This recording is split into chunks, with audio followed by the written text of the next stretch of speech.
In this lecture, we're going to continue our examination of the executive branch through a focus specifically on the bureaucracy itself. We've met parts of the bureaucracy, key parts of it already, the cabinet departments, for example, the independent agencies, but now our focus is going to be purely on the bureaucracy. So first, what is bureaucracy? The standard definition of bureaucracy harkens back to Max Weber. If you're wondering why it isn't Max Weber, it's because he's German, and he seems to be one of the German thinkers who the whole world has decided they are actually going to pronounce his name correctly, so good for Max. And according to Weber, bureaucracy has several characteristics. First is hierarchical authority, which we can see kind of in this diagram of the Treasury Department, which is one of our cabinet-level departments. It's the one of two that has been around for the entirety of our nation's history since the current Constitution was established. And so at the top you have the Secretary of the Treasury.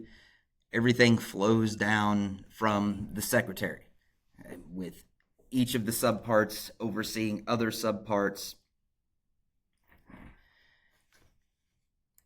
in a hierarchical fashion, with everybody in the end being answerable to the Secretary. Second characteristic, task specialization, which we can see again here in the diagram. Some parts of the Treasury Department deal with legal matters, some work with Congress, some focused on particular areas of business, small and disadvantaged business utilization, taxes, so international finance. If you look all over here, there is specialization.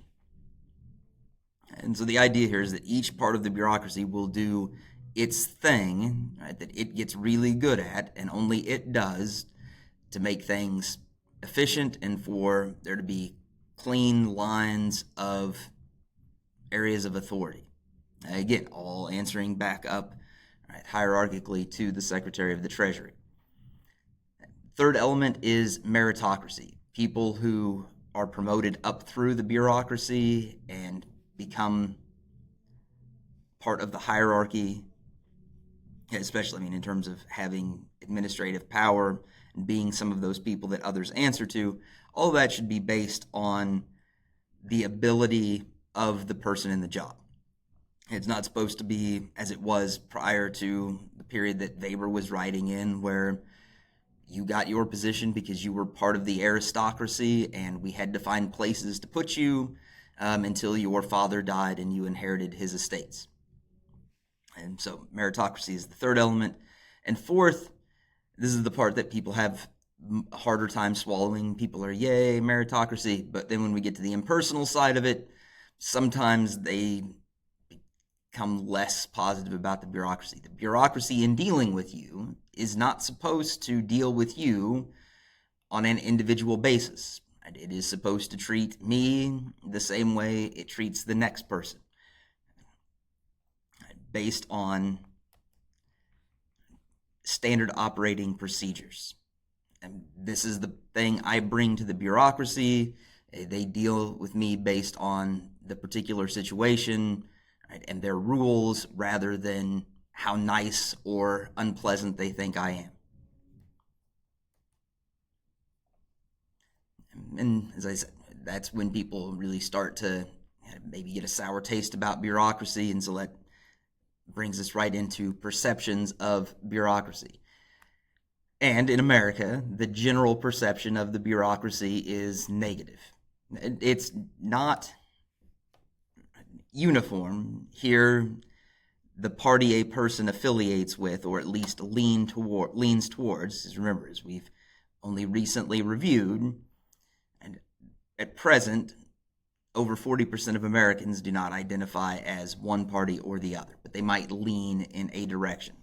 And depending on your party or your leanings, you might have very different perceptions of the bureaucracy, with people who are Democrats or lean Democrats tending to have more favorable views of the bureaucracy than Republicans are people who lean Republican. And although, of course, there are some exceptions, things that are always relatively popular.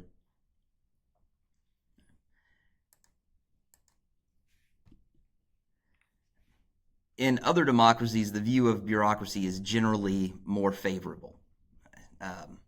In some European countries like France, parents really want their kids to get into the bureaucracy.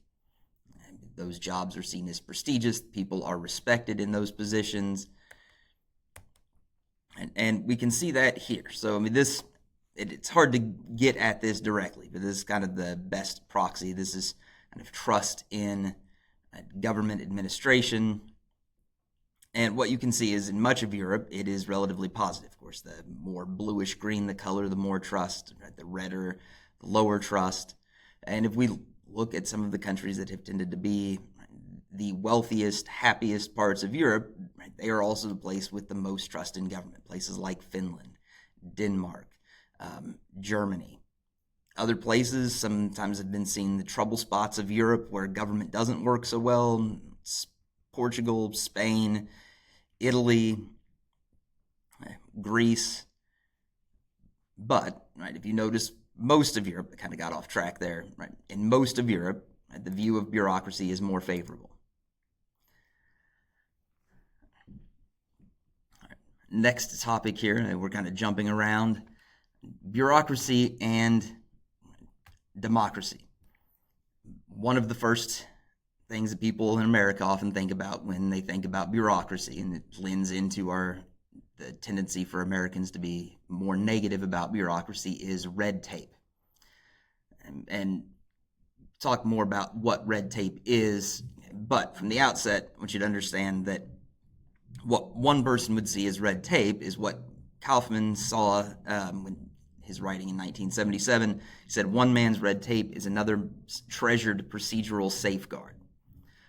Some of you might think, well, he must have been a bureaucrat, talking about red tape as a treasured procedural safeguard. But imagine an environmental regulation that prevents a business from maybe putting up a new factory in what environmentalists consider to be a vulnerable spot. In that case, the business looks at red tape stopping them from building a factory, whereas environmentalists might look at what was done as a procedural safeguard that protected perhaps some unique threatened habitat or species in a place. And so your view of red tape, of something as red tape or not, kind of depends on where you stand. Right? And again, as I always say, it all depends on what you want.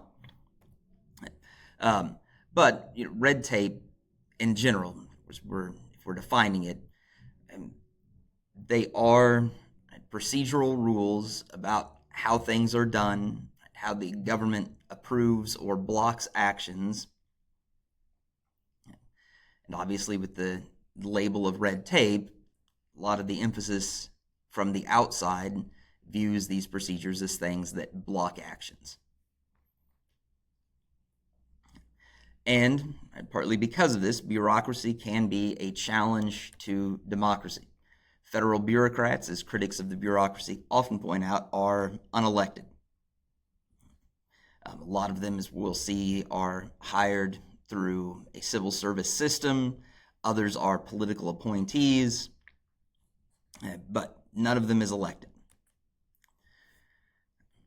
And so the responsiveness of the bureaucracy to the people, and remember democracy is ruled by the people, the responsiveness of these unelected bureaucrats is determined by the extent to which elected officials are able to and actually do control the bureaucracy. And so here we do have a longer quote. We've seen this before in Federalist 51.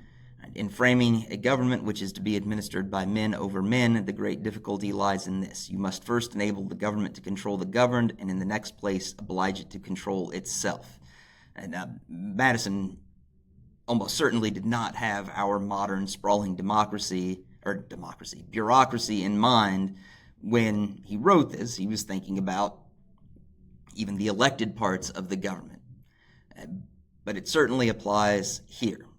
the bureaucracy with its hierarchy and its impersonalness and its red tape, perhaps, right, controls the people.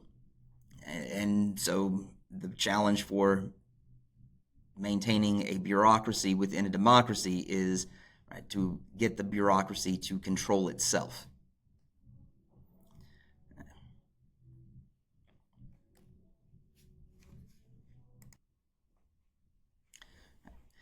And of course, in terms of bureaucracy's place within our democracy, and I know this is kind of just had to fit this in somewhere, and this seemed like the best place, being honest with you. Bureaucracy can also be inefficient. And the bureaucracy is huge. It is driven by directives from politicians. It also runs according to its own rules. And unlike a business, bureaucracy is not meant to be profitable. We can have people that watch over it. We haven't, at least did have, experienced teams of inspectors general whose job was to make sure that bureaucracy was efficient and at the very least not wasteful. But bureaucracy can be both of those things. And that's also a challenge in a democracy. If we have this huge set of organizations and institutions that have vast resources, being able to patrol them to make sure that they are functioning with the best interests of the people in mind and that they are doing so in an efficient manner, it can be difficult.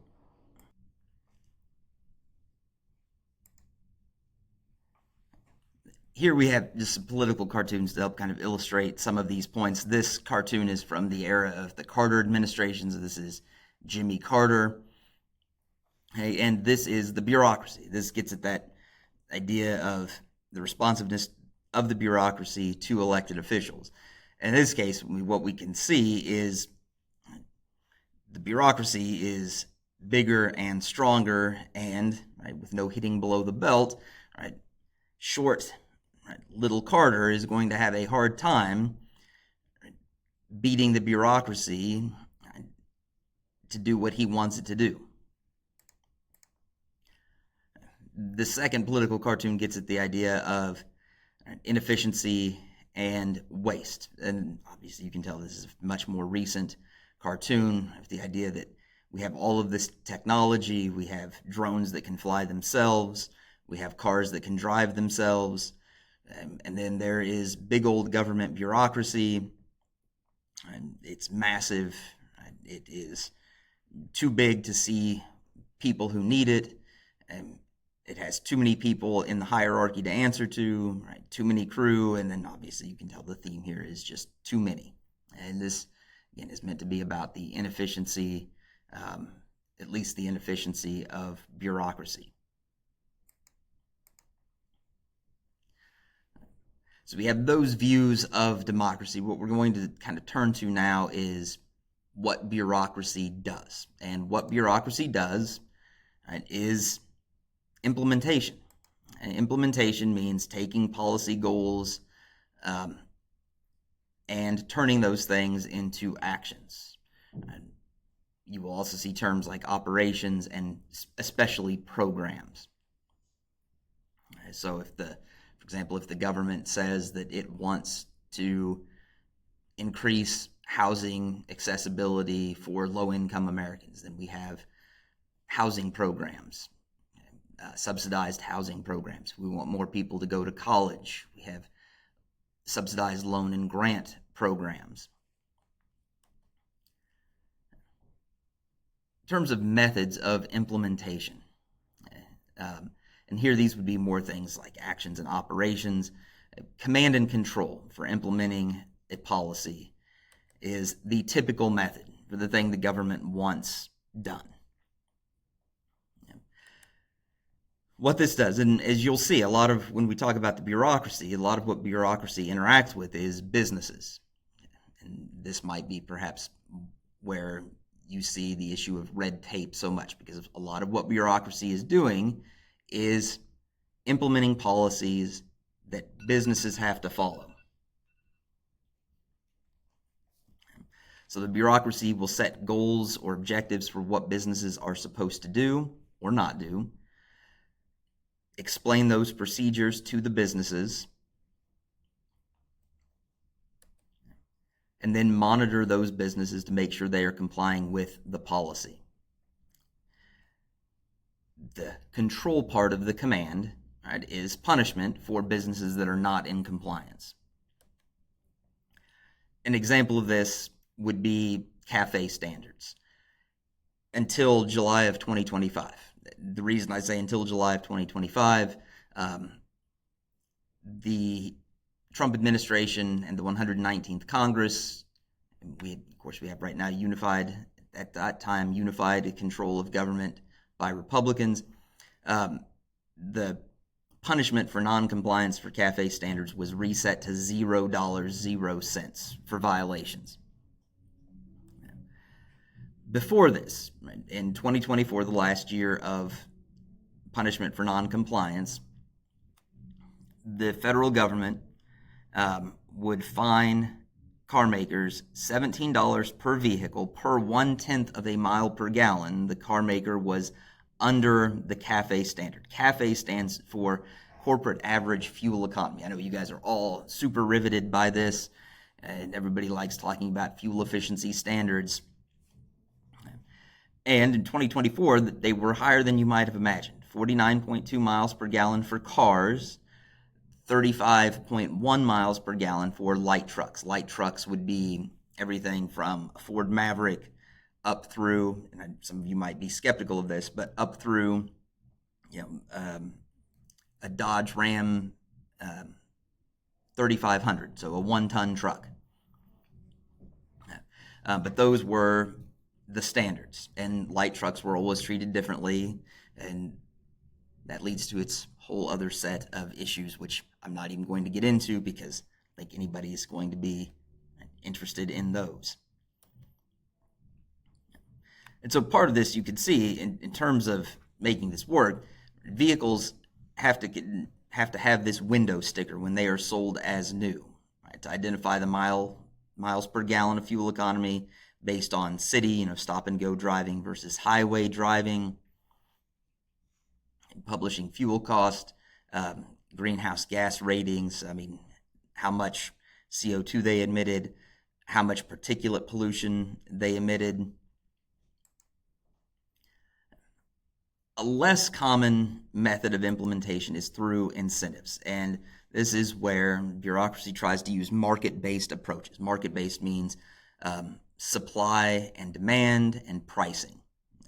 So basically pricing some measure of policy compliance and allowing businesses, usually the way this works is businesses are allowed to basically purchase the privilege of, in most cases, polluting in some way or another. A lot of times these are kind of cap and trade programs, meaning the government sets a cap for a particular type of emission, allocates to different businesses a particular allotment of emissions they are allowed to make. Businesses that are able to clean up their operations so that they are operating well under their limit are able to sell part of their allotted emissions to companies that are less able or less willing to change their operations to comply with the cap. One of the examples of this, the best, is the EPA's acid rain program, which began in 1995, does things like limit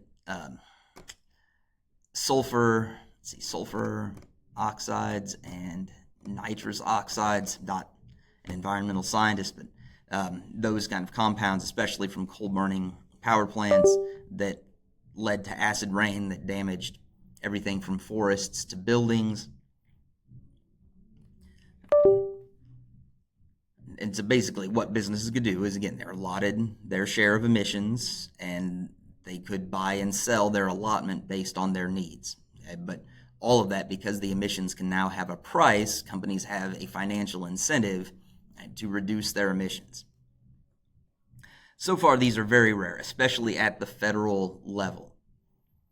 At state levels, it can be a different story. You have some states that historically have been far more stringent in environmental standards than others, like California. These have been very rare at our federal level. Though even corporate average fuel economy, I know you're like, he's done. Finally, he's not going to talk about boring things like fuel economy. And I'm back. Um, Even within the CAFE system, companies had what were called tradable compliance credits. So if a company had less fuel efficient vehicles, it could purchase credits from companies that had done more to reduce the fuel consumption of their vehicles.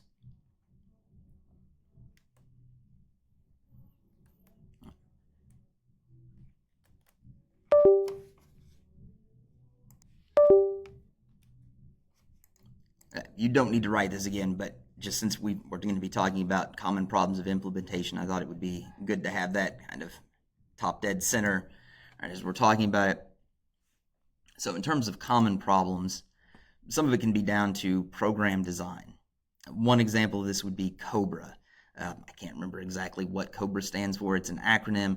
COBRA is a policy that allows people who have lost their employer-provided health insurance. Say they're between jobs. They've resigned from one job, they're moving into another, but they don't have insurance coverage. And the problem you can have when you don't have insurance coverage is if you get sick during that time period, when you try to get insurance from your next employer, the insurance provider may say you have a pre-existing condition that they won't cover. So it's important that you maintain consistent insurance coverage. COBRA was a program based on legislation passed by Congress, but unfortunately it had program design problems. It did not specify anything about the cost of this kind of stopgap insurance coverage. And so if you look at the difference in price, and these are going to be based on some kind of averages, but your employer-sponsored health insurance premiums were likely, this is still not cheap, but much lower compared to COBRA insurance, which here it's running more than 5 times the price, and this is somewhere around more than 3 times the price for family coverage, and that is going to be very difficult for a person or a family to afford in most cases. So that's a design problem. It was implemented by the bureaucracy, and insurance companies followed this and allowed people to buy insurance on these short-term bases, but charged them an arm and a leg for it. Another problem can be a lack of clarity in what the bureaucracy is supposed to do. Because again, bureaucracy is implementing policy. Policy flows from legislation to the executive branch to implement, to execute. And there can be problems of unclear policies. And a really good example of this, I know immigration policy right now is very much in the spotlight, but something that certainly goes back quite a long way in time anyway, is lack of clarity in our immigration policy. The different agencies that are responsible for this, Customs and Border Patrol, Immigration and Customs Enforcement, they're supposed to scrutinize foreigners to make sure that they are here as they are supposed to be, that they are people who are likely to behave well and follow the laws while they are here.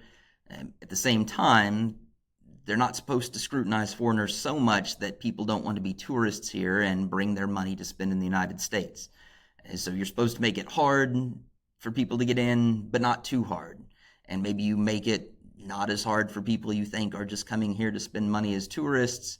But who do you scrutinize? Who do you pay less attention to? Also, the government bureaucracy often has instructions to deport people who are not in the U.S. legally. At the same time, there are also policies, legislative policies, that say you're not supposed to split up families. So if you have children who are citizens and one or more parents who are not citizens, what do? Do you deport the non-citizens and leave their citizen children here with no one to raise them? And so that puts the bureaucracy in a tough spot. Lack of resources, another common problem. And whenever I think of this, I think of a sign that hung up in the shop of a mechanic that I once spent some time in their shop with a buddy of mine who worked there.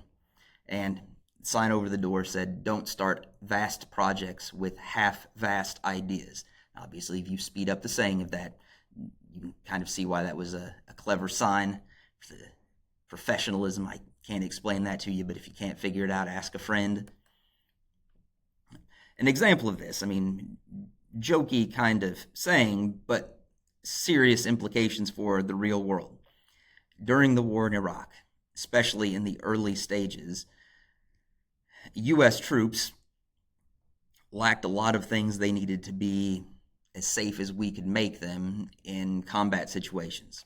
They lacked body armor, like these ceramic plates that would go in a chest carrier to protect troops from being shot. And when you have this body armor, it's quite effective.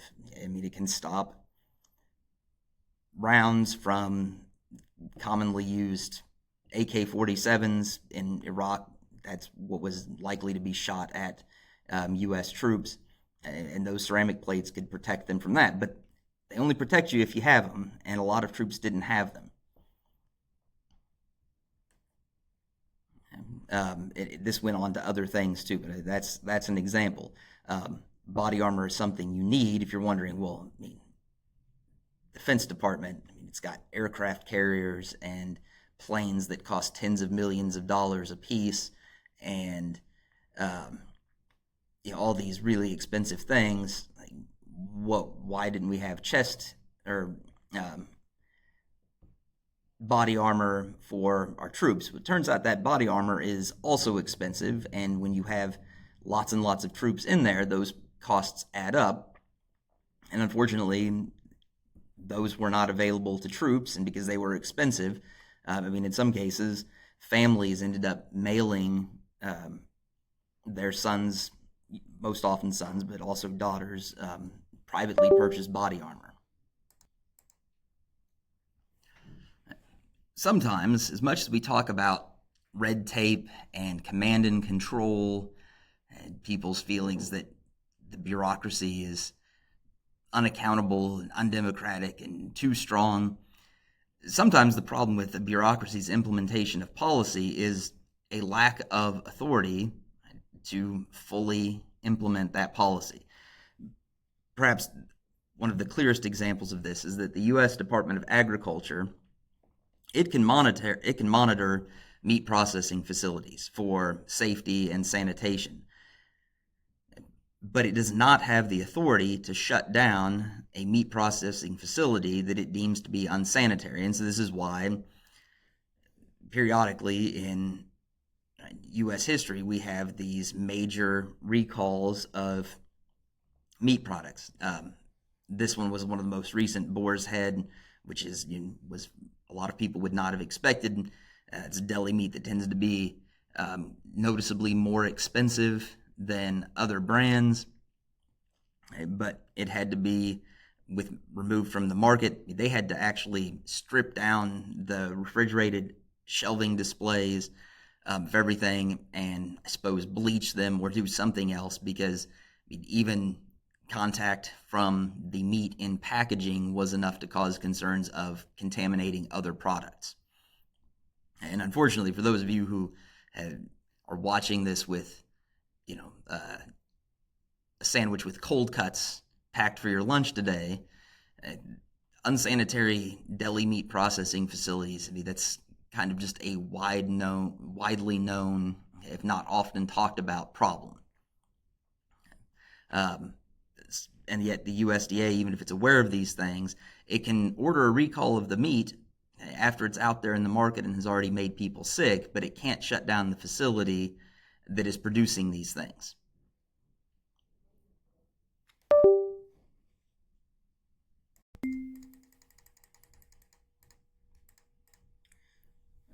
Next in the list of common problems is SOPs, or Standard Operating Procedures. SOPs are part of what make the bureaucracy. That's the impersonal part of it. and the specialization part of it. Standard operating procedures are exactly what they sound like. These are rules for the bureaucracy to follow and to apply to situations that meet specific criteria. And so if it's this type of problem, this part of the bureaucracy deals with it according to this operating procedure. If it's a different kind of problem, it goes to a different part of the bureaucracy, and they deal with it according to their standard operating procedures. So they are necessary. Without a set of rules and guidelines to follow to assess a situation and figure out what needs to be done to address it, the bureaucracy could not be the hierarchical, specialized, impersonal thing that it is supposed to be. If it treated every problem like it was a brand new, unique thing, then it would be a mess. So they are necessary, but sometimes they go wrong. 9/11 is one example of this. Lots of different parts of the government's security and law enforcement bureaucracy had bits and pieces of information that, if all put together, would have given clear warning that something was going to happen and would have made it possible, at least, certainly more likely, that the government could have acted to stop it before it had happened.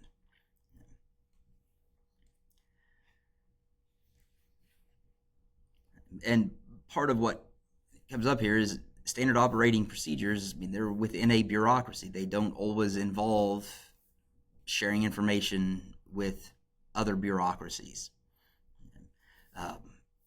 Sometimes an event is sufficiently unique or novel that the bureaucracy doesn't have a well-developed standard operating procedure to deal with that thing, so they have to go with the next best alternative, and find an SOP that is close. And that can lead to ineffective or sometimes counterproductive bad actions on the part of the bureaucracy. This idea of bureaucracies not sharing information with each other and coordinating activities also leads nicely into the next common problem, and that is fragmentation. And then here we have another terrorism example. The National Security Agency, remember, NSA does not always mean the same thing. When we talked about the President's executive office, the National Security Advisor is the NSA. Here we're talking about the National Security Agency, the State Department, CIA. All of them had information on this man, Umar Abdul Muttalib, in 2009.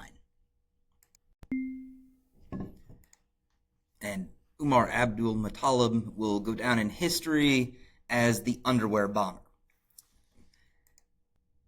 The problem in the story of the underwear bomber is that these agencies in the United States, security, intelligence, diplomatic, all had information, but they did not coordinate and share with each other to identify the need for response and to formulate a response to this man's plans. And as a result, he was able to board a plane from Amsterdam to Detroit while wearing explosives sewn into his underwear. Now, he was not successful. He accomplished setting his pants on fire and was then subdued by other passengers, and we didn't have any casualties, I suppose, other than his trousers out of this event. But it could have been much worse. You never want to have a good outcome because the terrorist is incompetent. You want to have good outcomes because the terrorist's plans are thwarted before they can be acted upon. And so in this case, fragmentation was a problem. When we come back to this, we're going to look at some elements of bureaucracy, starting with the people that work in the bureaucracy. But that's it for now.